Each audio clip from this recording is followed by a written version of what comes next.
Baylor Director of Athletics Mack Rhoades with us most Tuesdays. His men's and women's basketball teams about to start the NCAA tournament within about an hour and a half of each other. Baylor and Fort Worth. Thursday, the women will host a round or two in Waco, 2 rounds in Waco, starting on Friday afternoon. Mack, thanks for your time.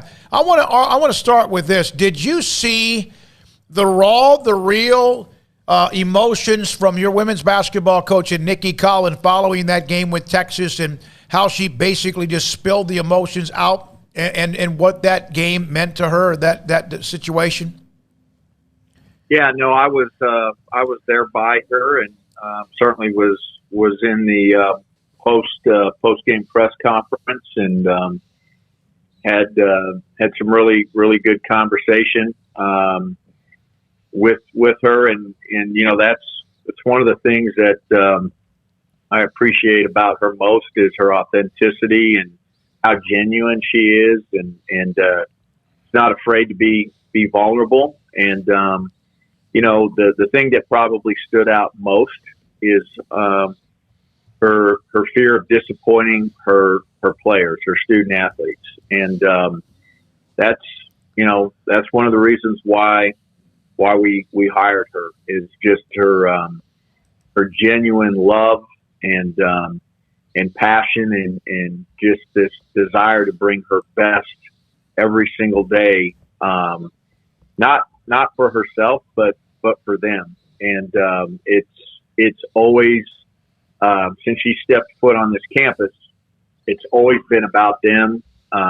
Always, it's always been about her staff, and it's never been about herself. And that's why I think she's going to continue to evolve and be one of the best in the country. I sent a text to her, and she sent one back, and I think I can share this. You mentioned vulnerability. She said, "I felt a little vulnerable today." And yet, if you read various images or sayings, vulnerability is actually showing a strength of yours, is it not? Yeah, I certainly believe it is. And again, I think that's just her being her authentic self. And I think that resonates, you know, with people that you lead. And I think, you know, that's why, you know, I think she's, you know, done a really good job, and still quite pleased in the process of building culture, within, you know, her culture within the program. And you've been around it. You've seen our student athletes. Mm-hmm. You know, they'd run through a brick wall for her. I thought it was really cool when Nalissa kind of put her hand on her shoulder, just to check to make sure that she was okay. But you know, that's who she is. And again, she's done a tremendous job. Mack, what's it like to have the NCAA tournament back to the way that we all knew it and grew up loving it? And would you be in favor of some sort of a hybrid model where we do the first week like this, where it's kind of everywhere, and then the second week where Sweet 16 and the Final Four in the same spot? You know, that's a great question. You know, yeah, I think candidly, I wouldn't mind, or you know, I guess I would like for us to maybe explore that idea. You know, obviously really unique last year, and you know, Indianapolis is probably one of just a handful, if even of a handful that could accommodate all 64. But you know, potentially, you know, getting to a place like you said, where, you know, maybe the Sweet 16 and beyond is in one place. I think one of the things that it does, and maybe the fans don't see, but it's the camaraderie. It's staying in, you know, maybe some like hotels, and other student athletes from different teams being around one another, and coaches. I thought that was a really special element of last year's tournament that it's hard to replicate. So, not saying that that's, you know, definitely that I'd vote for that, but I think we should explore it, And I think it could work pretty well. Yeah, one of the things I just, I'm talking to Paul Mills last year. He said one of the things that was good for them as a team that's a mid-major, a one-bid league team is they don't get to go back to the school and hear how great they are. They just get to go back to work and focus on basketball, and that kind of helped them too. Yeah, absolutely. So, yeah, we'll see.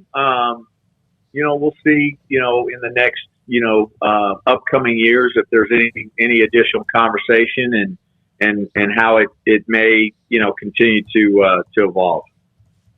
Mack, with the Baylor men, Fort Worth, the destination, so not having to travel too far. Your thoughts on that spot, and also what looks like a very stacked region that they'll be playing in?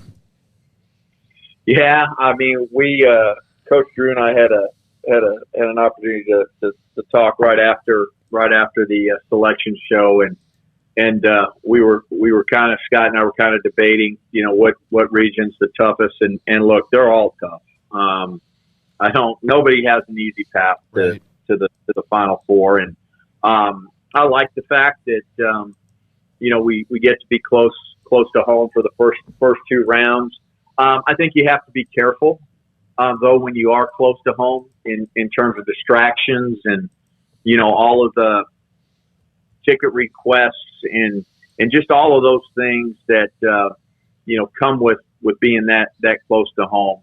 But it's great that it's easy travel for our fans. I'm going to apologize to our fans because obviously the ticket allotment is not tremendous for the first round. We receive 400, and many of those are obligated to our student athletes per NCAA rules and staff, and so it's hard to accommodate when you're this close to home. But look, we're looking for a great crowd on Thursday at 1 p.m.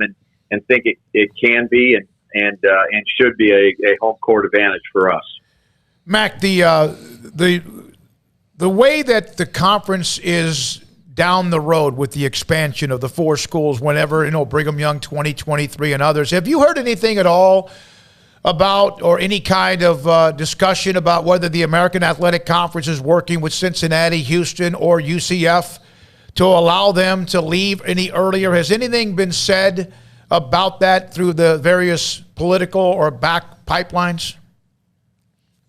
Yeah, probably the best that I can share is it's in process of the three schools are still in negotiation with the American Athletic Conference, and as the hopefully entry date of July 1, 2023 doesn't quite meet their minimum number of months in terms of notification to leave by 2 or 3 months, and so there's that process. Now there's precedent that has been set. UConn left and they left much earlier when they left the American for the Big East, and they had to certainly negotiate a higher exit fee than the $10 million, and so that's what those three schools are in the process of doing now, and I think I would anticipate closure on that within the next couple of months. So again, still anticipating that July 1, 2023 date, but certainly nothing has been finalized, and again, hopefully that doesn't change. Is there anything new going on with Texas and Oklahoma other than the standard legal, we're going to leave in the summer of 2025? Anything new there? No, not at this point in time. And we just had Big 12 AD meetings in Kansas City, and both Oklahoma and Texas were there, and we really focused on kind of what the schedule would look like, not just football, but all sports. What are some of the principles in place for all of those when we think about having, for this 2 year period of time, 14 teams so that's the way we're moving forward. At this point in time, could something change in the future? Sure it could. Sure, it absolutely could. But right now, it's tracking, the 14 teams together for those 2 years, the 24 and 25 football seasons. When you guys are in a group, if there's Big 12 meetings, is it safe to say that when Texas and Oklahoma have recommendations, it doesn't mean quite as much as it did before? You're assuming that we allow them to give recommendations. I was going to say. Okay. Could you at least just give them a little suggestion box you could get to it when you get to it? I'll leave it at that. And I did misspeak, the 23-24 football season. Yeah, 23. Yeah. Mack, but they've been cordial. So they've been cordial meetings. Mack, I asked you about the men. The women, they're going to be at home for hopefully what is 2 games. Last time that Nalissa Smith, for example, will be playing in the Farrell Center. Obviously, she's been a Baylor hoop superstar in her time in Waco. But, you talked a little bit about Nikki, but just your thoughts now. Obviously disappointing the loss to Texas, but entering her first tournament as head coach, the last ride in Nalissa, and just your thoughts about being able to have 1, if not 2 games, hopefully, here in Waco. Yeah, it's exciting to be able to, to host the first and second rounds. And, we've got, 3 really good teams, coming to Waco and Hawaii and Ole Miss and South Dakota. And so, should be fun for our fans. And, I'm excited to see how our team, reacts, so to speak, to the loss. And, I think we all felt like we were playing basketball at a really, really high level, coming down the stretch. And, I think you're going to see that again. And, I think you'll see our team locked in and obviously, just like the men, the Wichita region is a tough region when you think about, Louisville, the number 1 seed and then, Michigan and Tennessee. But, I think we've got an opportunity, if we can play at that high level that we've been playing at to get to Minneapolis. But again, it's a tough bracket and we'll see, but excited to watch us play, hopefully, the 2 games here at home. All right. We had a mini series that we did last Wednesday, Thursday, and Friday. Bob Bodine, we had Dr. David Garland, we had Doug McNamee, who says, by the way, he has no hesitation to contact you if his parking spot's not where it needs to be at the end of a football game. But we went back over that summer of 16, the process, the search, and I know Cheryl Gotches was involved, and I know others were involved. Dan Horde was involved. When you look back at that, were you stunned at how smooth that was and how quickly it seemed like you gained their trust, but vice versa, they gained yours? Yeah, I mean, you look back at it, and I haven't done that really, to be honest. But as I'm thinking about it right now, it was absolutely God-led because the way it played out and under the circumstances, and again, Amy and I had no intention on leaving Missouri. We were building a pool in our backyard. We had a huge hole in the ground, and again, we just felt like we were going to be there for a long time, and just the connection when I met with those 4 people in Dallas, and I remember in a room, small little room by myself, and calling Amy really quick and saying, "Hey, I don't think they're going to let me leave without saying yes," and what are you thinking? And, praying quickly. And so just the way it all came together, is really, again, amazing and a testament to God is in control of all things. And you've heard me say it before that we were absolutely called by Him to be here. And it's been special. And, despite, all of the detractors and there were many, quite frankly, really good friends that said, what are you doing? You're crazy. You're crazy for doing this, and you just ruin your career. And I don't know. I never even gave that, I never even felt that. Now, hey, there were some moments and some times, particularly that fall of 2016 that, hey, maybe they were right, but no, it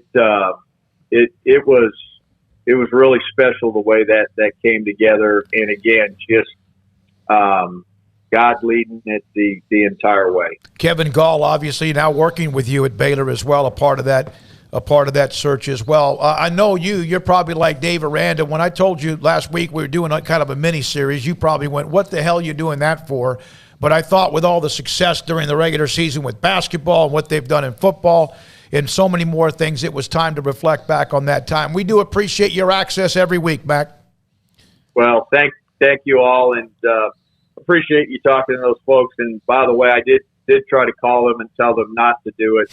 A couple of them didn't listen to me, and unfortunately, yes, McNamee still has my mobile number and still calls. So you can't tell him anything. No, and he is so far up the food chain now, man. You can't. Yeah. Thanks, Mack. Yeah. And he reminds me. All right. Mack Rhoades, Baylor Director of Athletics, every Tuesday with us. Mike Bean, I'm glad you had the balls to ask him about it. We were all wondering on the change, the move, and then also Lee Buttercup, Missouri, wondering why they never had the success with Mack that Baylor is having. Maybe it is you, Tigers, and that's from Lee. Yeah, appreciate that. Missouri had their own self-inflicted wounds, Yep, to be they did. sure. But yeah, I was almost going to ask him. I just felt like we could let him go. But what those people who are telling him not to take the job, what are they saying after a women's title, a men's title, a Big 12 title in football, so on and so forth?